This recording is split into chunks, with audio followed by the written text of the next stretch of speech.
इमरान खान ने हवा निकाल के पीडीएम के गुब्बारे को समझ लेके जमीन पे फेंक दिया है। अब इन्हें कोई रास्ता नहीं मिल रहा है। ये पाकिस्तान की तारीख में पहली दफा होगा कि एक हुकूमत अपनी सुप्रीम कोर्ट के खिलाफ मुजाहिरा करेगी। पहली दफा अवाम ने ये बताया कि अवाम जिसके पीछे खड़ी हो उसे हराना बहुत मुश्किल होता है, और इमरान खान एक ऐसे लीडर के तौर पे उभर के सामने आया जिसको अब फिलहाल चैलेंज करना मुमकिन ही नजर आ रहा। ना सिर्फ पाकिस्तान बल्कि पाकिस्तान से बाहर से जो कुछ इमरान खान के लिए पजीराई आई, वो मैं समझता हूँ कि पाकिस्तान की तारीख में इस तरह की नजीर नहीं मिलती कि अभी उसकी सब गिरफ्तारी हुई है तो ये हुआ है। मैं समझता हूँ कि पॉजिटिव तो बहुत हुआ कि पाकिस्तान में पहली बार अवाम ने भी अपनी रिट मनवाई। एक खातून मरियम औरंगजेब वो कहती है कि जनाब अगर जो इन्होंने इमरान खान की जमानत दी तो जजों के घरों को आग लगेगी, जला देंगे। इमरान खान एक खातून जज को कह दे कि जी ये खातून जज फला यूं कह होए तो आप उस पर दहशतगर्दी का पर्चा बना देते। सब्सक्राइब करें और बेल दबाएं ताकि कोई खबर रह न जाए। अस्सलाम वालेकुम नाज़रीन, मैं आपका मेज़बान अनस गोंदल, आप देख रहे हैं बोल न्यूज़। नाज़रीन, इमरान खान साहब को गिरफ्तार किया गया, जिसके बाद पाकिस्तान के हालात ख़राब हुए, इंटरनेट पूरे पाकिस्तान के अंदर बंद हुआ, डॉलर की जो कीमत है वो बढ़ गई, और एक मतलब फिर मौलाना फजल रहमान साहब जो है वो सुप्रीम कोर्ट एहतजाज करने के लिए आ रहे हैं। तो हमारे साथ मौजूद होंगे सीनियर सहाफ़ी ईसा राणा साहब। उनसे बात करते हैं कि इस सारे मामले में पाकिस्तान के अंदर जो गहमा गहमी पैदा हुई और पाकिस्तान के हालात ख़राब हुए, क्या फ़ायदा हुआ इमरान खान साहब को गिरफ्तार करने से, वो सारी चीज़ें जानने की कोशिश करें। सर ये बताएं कि इमरान खान साहब को जिस तरीके से गिरफ्तार किया गया और उसके बाद जो सुप्रीम कोर्ट का फैसला सामने आया, तो क्या फायदा हुआ? सबसे पहले तो ये देखें कि इन्होंने इंटरनेट बंद किया। मैं एक छोटी सी बात, उस पे पाकिस्तान को कम से कम 40 से 50 अरब रुपए का नुकसान हुआ, और सबसे ज्यादा नुकसान हुआ वो बेचारे दिहाड़ी दिहाड़ का जो बाइकिया चलाते थे या जो डिलीवरी फूड डिलीवरीज वगैरह देते थे, ठीक है ना, इनका क्या गया? कुछ नहीं। लेकिन इसमें एक बड़ी जबरदस्त बात हुई कि पहली दफा अवाम ने ये बताया कि अवाम जिसके पीछे खड़ी हो उसे हराना बहुत मुश्किल होता है, और इमरान खान एक ऐसे लीडर के तौर पे उभर के सामने आया जिसको अब फिलहाल चैलेंज करना मुमकिन ही नजर आ रहा। वो इतने मजबूत लीडर के तौर पे सामने आया, ना सिर्फ पाकिस्तान बल्कि पाकिस्तान से बाहर से जो कुछ इमरान खान के लिए पजीराई आई, वो मैं समझता हूँ कि पाकिस्तान की तारीख में इस तरह की नजीर नहीं मिलती। बहुत सारे पाकिस्तान के दोस्त ममालिक ने अपना भी इसमें रोल अदा किया। अभी उसकी सब गिरफ्तारी हुई है तो ये हुआ है। मैं समझता हूँ कि पॉजिटिव तो बहुत हुआ कि पाकिस्तान में पहली बार अवाम ने भी अपनी रिट मनवाई। हाँ, लेकिन यहाँ मैं एक चीज कहता चलूं कि जिन लोगों ने आर्मी तनसीबात पे हमला किया, कोर कमांडर हाउस है या GHQ का गेट है, या उन्होंने, मैं समझता हूँ कि पाकिस्तान को के जो एक खास तशक्कुस है उसको नुकसान पहुंचाया। सर ये बताएंगे, मौलाना फजल रहमान साहब सुप्रीम कोर्ट की जानिब आ रहे हैं एहतजाज करने के लिए, तो उस वाले से क्या कहते हैं? अचानक मौलाना साहब जो है यहाँ पे आ रहे हैं। मौलाना साहब का पंजाबी में एक ऊपर किसी दौर में कहते थे, खेडांगे ना खिडावांगे विच पसूड़ी पावांगे। मौलाना साहब को अब ये नजर आ रहा है कि गेम उन्होंने मुक गई है। उन्हें ये भी पता है कि पीडीएम के गुब्बारे से भी हवा निकल गई। इमरान खान ने हवा निकाल के पीडीएम के गुब्बारे को समझ लेके जमीन पे फेंक दिया है। अब इन्हें कोई रास्ता नहीं मिल रहा है। ये पाकिस्तान की तारीख में पहली दफा होगा कि एक हुकूमत अपनी सुप्रीम कोर्ट के खिलाफ मुजाहिरा करेगी। हालांकि मुस्लिम लीग नून का ट्रैक रिकॉर्ड यही है। इन्होंने जस्टिस सज्जाद अली शाह के खिलाफ भी इसी तरह किया था, इसी तरह सुप्रीम कोर्ट पे हमला किया था। और ये जो बच्चा है तारड़, क्या नाम है उसका, अता तारड़, इसके दादा अबू के मुतालिक कहा जाता है कि वो ब्रीफ केस लेके गए थे बलूचिस्तान और वहां से सज्जाद अली शाह के खिलाफ वो जुडिशल कू कराया था। तो ये इनकी तारीख है, ये अभी तक समझते हैं। वो ये बात करते हैं कि पीडीएम जो हुकूमत है वो ये बात कर रही है कि अदालतें रिलीफ दे रही हैं इमरान खान साहब को। तो अदालतों ने किसे रिलीफ नहीं दिया? अदालतों का बुनियादी काम रिलीफ देना है। जब कोई मुल्जिम अदालत में पेश होता है ना, तो अदालत कभी भी इस्तगासा के साथ नहीं खड़ी होती। अदालत हमेशा मुल्जिम के साथ खड़ी होती है, इसीलिए शक का फ़ायदा देने की कोशिश की जाती है। और ये बताए, इमरान खान को अदालतें फ़ायदा दे रही हैं, और ये भी इस 5 दिन के अंदर बड़ी खामोशी से मॉडल टाउन केस और मनी लॉन्ड्रिंग केस में शबाशी बमा एहलोयाल बरी हो गए, नैब ने बरी कर दिया। तो क्या इमरान खान की जो छूट है वो बड़ी है, या ये 2 बड़े केसेस हैं जिनको छूट? क्या मॉडल टाउन में शहीद होने वाले वर्षा आज आसमान की तरफ नहीं देख रहे होंगे कि ना मुद्दई ना मुनसिब, हिसाब पाक हुआ, ये खून रिस्क नशीना था, रिस्क खाक हुआ। वो खून किसके हाथों में तलाश करें? वो सब बरी हो गए।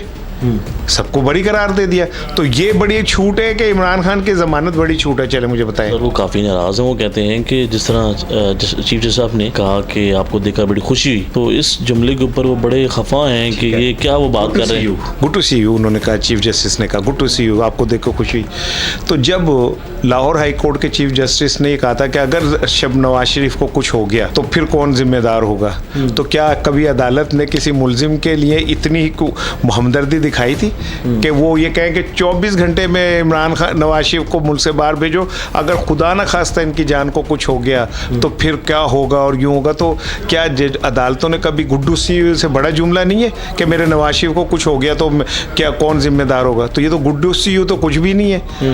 एक चीफ जस्टिस अदालत में बैठ के कह रहा है कि जी एक मुलजिम जिसे 17 साल की कैद हुई हुई है, ठीक है, और जिसको अदालतों ने कहा है कि शादी का अमीन नहीं है, उसके लिए चीफ जस्टिस कह रहा है कि अगर उसे कुछ हो गया तो फिर मैं किसी को नहीं छोड़ूंगा और ये और वो। तो गुड्डू सी से तो बड़ा जुमला वो है, उस पर तो कोई बात नहीं करता। सर 14 मई को इलेक्शन होने थे और अभी तक कोई ऐसे असरात नहीं इलेक्शन होंगे। सुप्रीम कोर्ट के फैसले की भी धज्जियां उड़ गई हैं। हाँ बिल्कुल उड़ गई। इससे ज़्यादा आज का वाक़या सुन लें कि आज रजिस्ट्रार सुप्रीम कोर्ट ने एक इजलास बुलाया था, तो इस्लामाबाद पुलिस का कोई अफसर नहीं गया वहाँ पे। इससे आप क्या बता रहे हैं कि आपकी नज़र में सुप्रीम कोर्ट और इदारों का कोई एहतराम नहीं है, ठीक है। आप क्या बता रहे हैं कि सुप्रीम कोर्ट जो है उसकी कोई हैसियत वक़्त नहीं है।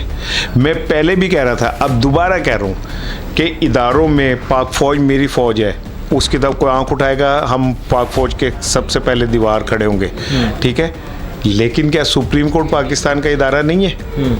सुप्रीम कोर्ट के जजेस पाकिस्तान के मोअज़्ज़िज़ जज नहीं है? तो उनको आप जैसे मर्जी ट्रीट करें। एक खातून मरियम औरंगज़ेब वो कहती है कि जनाब अगर जो इन्होंने इमरान खान की ज़मानत दी तो जजों के घरों को आग लगेगी, जला देंगे। इमरान खान एक खातून जज को कह दे कि जी ये खातून जज फना यूँ कह होए तो आप उस पर दहशतगर्दी का पर्चा बना देते। और एक खातून लाइव तमाम चैनल पे खड़ी होकर कह रही है कि हम जजों के घरों को आग लगा देंगे, तो उनकी तरफ कोई देखे ना। कौन सा इंसाफ है ये कौन सा मुल्क है? ये बनाना रिपब्लिक है। सर क्या वजह नोटिस क्यों नहीं लिया जाता? मेरा ख्याल है कि सुप्रीम कोर्ट भी ये जानती है कि इन्हें अदालती शहीद नहीं बनाना। लेकिन अब कल का दिन अगर निकल गया तो मेरे ख्याल में सुप्रीम कोर्ट को ये साबित करना है कि उसकी रिट है इस मुल्क में, उसे वज़ीर आज़म समेत काबीना को बुलाना पड़ेगा और बुलाने के बाद उनको तौहीन अदालत चार्ज करनी पड़ेगी उनके ऊपर। कितने लोग न्याय लो सकते हैं? ऐसे तो आपस की बात है कि अगर बोरी में सुराख हो जाए ना, एक सुराख होता है तो सारी बोरी खाली हो जाती है। आप वज़ीर आज़म को नाअहल करार देंगे तो पीछे ट्रैक ही जाएगा, कख रह जाएगा, कुछ भी नहीं रहता, ठीक है ना। तो मैं समझता हूँ कि अदालत को इस पर बिल्कुल एक्शन लेना चाहिए। ये पाकिस्तान की बका का मसला है, ये पाकिस्तान के आइन का मसला है, ये पाकिस्तान के मैं समझता हूँ कि पाकिस्तान का वजूद इसी में है कि आइन का एहतराम हो। सर पर इलेक्शन कब हो रहे हैं और अब क्या आगे होने वाला है? क्योंकि इमरान खान साहब तो मुसलसल ये बात कर रहे हैं कि इलेक्शन होने चाहिए और इलेक्शन के लिए उन्होंने अपनी असम्बलियाँ सूबाई दलील कर दी, लेकिन कोई इलेक्शन की फ़िज़ा कायम नहीं हो रही, फ़ंड जारी नहीं हो सके। तो आपको क्या लगता है कि इलेक्शन कब तक हो सकते हैं? देखिए फ़ंड जारी नहीं हो सकेगा तो लतीफ़ा यह है कि आपने फ़ंड जारी 21 अरब नहीं किए और शायद खाकान अब्बासी आपके ही पार्टी के बंदे कहते हैं कि आटा जो स्कीम आपने शुरू की उसमें 20 अरब रुपए का घपला कर दिया। तो अब तो आपने फ़ौज भी बुला ली है KPK में और पंजाब में। आप कह रहे थे कि फ़ौज मसरूफ़ है तो इसलिए नहीं आ सकती, तो अब तो फ़ौज ने भी आके इंतज़ाम संभाल लिया, तो अब इलेक्शन करा दें। अब तो कह रहे थे फ़ौज अवेलेबल ही नहीं है, अब कैसे अवेलेबल हो गई? तो ये इनको भी पता है कि अगर इमरान खान आएगा, इलेक्शन हुए तो इमरान खान ने ऊँझे फेर देने पकड़ के, इन्हें भी नज़र आ रहा है। तो अगर उन्होंने हुंजा फिरवा के इमरान खान को इख्तिदार देना है तो फिर इख्तिदार लिया ही क्यों था?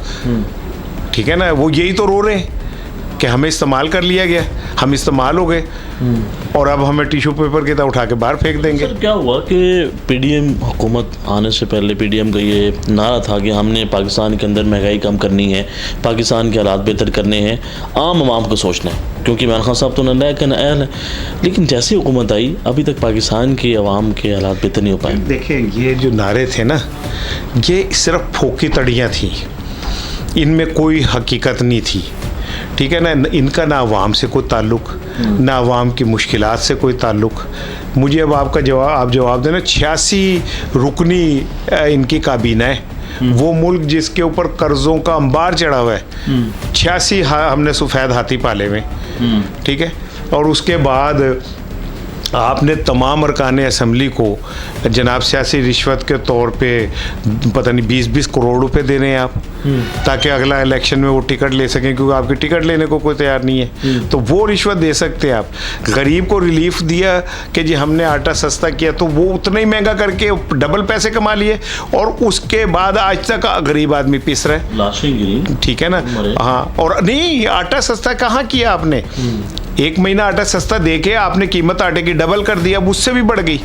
तो क्या वो गरीब आदमी क्या सारे खुशहाल हो गए जिनको हमने मुफ्त आटा दिया था 1 महीने में? अब वो जो आटा जो 20 किलो का थैला था, जो 1200-1300 का था, अब वो पता नहीं कितने 1700-1800 पे चला गया। तो इमरान खान साहब अगर वापस आते हैं तो आपको लगता है कि वो कुछ ऐसा कर सकते हैं कि पाकिस्तान के हालात बेहतर हो सकें? वो कैसे करेंगे? ये तो अब इमरान खान आएगा तो पता चलेगा। और आपको लगता है कि वो आ सकते हैं? बिल्कुल आएगा, मुझे लगता नहीं वो आएगा, उसे नहीं रोक सकते आप। तो कहते हैं माइनस हो चुका है, कैसे वापस आएंगे? वो माइनस जिनके ख्वाब थे उन्होंने देख लिया ना 9 मई को कि इमरान खान को माइनस करने का क्या अंजाम हो सकता है। तो इमरान खान को कोई माइनस करके दिखाए। ये नवाज शरीफ नहीं है तो जैसे राणा सनाउल्लाह साहब ये कहते हैं कि 7000 बंदा निकला टोटल। मैं कहता हूँ कि जी 2000 बंदा, 1000 बंदा निकला। इनसे पूछे जब नवाज शरीफ लंदन से आया तो कितने बंदे निकले थे? जब नवाज शरीफ साहब पहुँच ही नहीं पाए थे। हाँ, वही ना, दोनों बाप बेटे या माल रोड पे लोगों को फिराते रहे थे, ठीक है ना, जैसे उन्होंने चमन की आइसक्रीम खिलानी है उन्हें, ठीक है। और जब नवाज शरीफ को निकाला तो कितने बंदे निकले थे? ओ भाई, या तो इमरान खान की हुकूमत जाती है, पूरा पाकिस्तान बाहर आ जाता है। इमरान खान को गिरफ्तार करते हैं, पूरा पाकिस्तान ब्लॉक हो जाता है, ठीक है।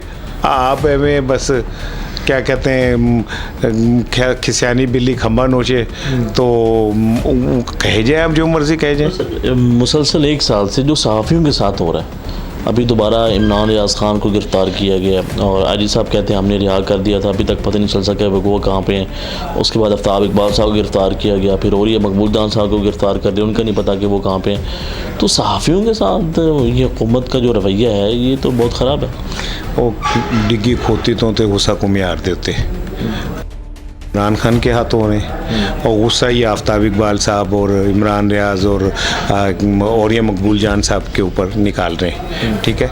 सहाफ़ी का काम है अपनी सहाफ़त करना। आफ्ताब इकबाल गजवज के सहाफ़त करते हैं, ठीक है। इमरान रियाज अपने गजवज के करते हैं। औरिया मकबूल साहब अब मैं कहता हूँ बड़े स्ट्रॉन्ग कंटेंट के साथ बात करते हैं। अब या तो आप इनकी सहाफ़त का जवाब सहाफ़त से दे दें। आपने नहीं छोड़े हुए अपने साफ़ी जो रोज़ सुबह से शाम तक स्क्रीन आकोपाई रखते हैं। आपसे किसी मुखालिफ की 2 जुमले नहीं बर्दाश्त होते। कसूर से मियाँ आसिफ कसूरी साहब जो कि जर्नलिस्ट हैं, उनको भी गिरफ्तार कर लिया। हाँ, देखें वो नौजवान साफ़ी है और उसका किसी सियासी जमात से कोई ताल्लुक़ नहीं है। आप उसे भी पकड़ लिया आपने। आप क्या कह रहे हैं? आप बताना क्या चाह रहे हैं कि आप अपने किसी के मुखालिफ किसी की बात सुनने को तैयार नहीं है।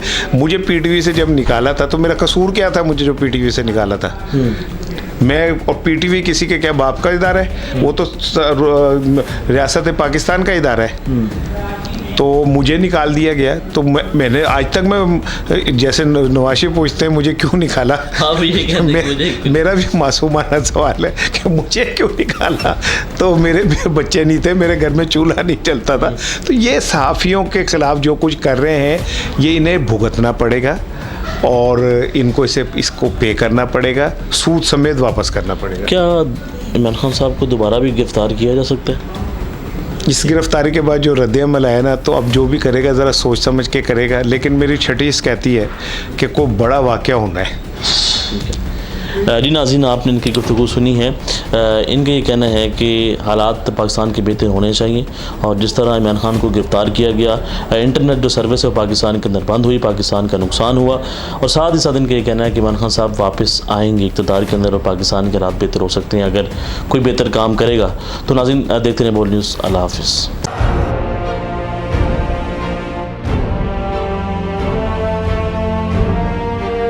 अदालती अहकामात के बावजूद कराची में शुएब शेख के घर को गैर कानूनी तौर पर मिसमार कर दिया गया है। बोल के खिलाफ इंतकामी कार्रवाइयों में तेजी। कराची में को चेयरमैन शुएब शेख का घर गिरा दिया गया। बोल के खिलाफ इंतकामी कार्रवाइयों का सिलसिला जारी है। सिंध हुकूमत की अदालती अहकामात की खिलाफ वर्जी। सिंध हाई कोर्ट का स्टे ऑर्डर नजरअंदाज।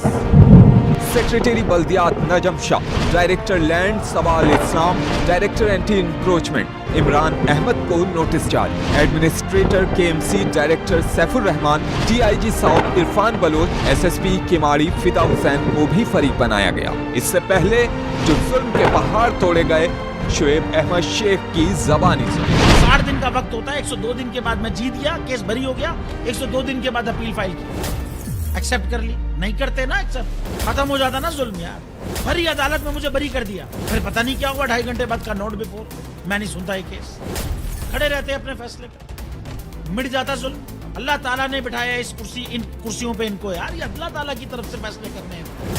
तो या तो ये फैसले आएंगे, जुल्म मिट जाएगा, या कौम खड़ी हो जाएगी जुल्म के खिलाफ। हर मुश्किल के बावजूद बोल हकीकी सहाफत करता रहेगा।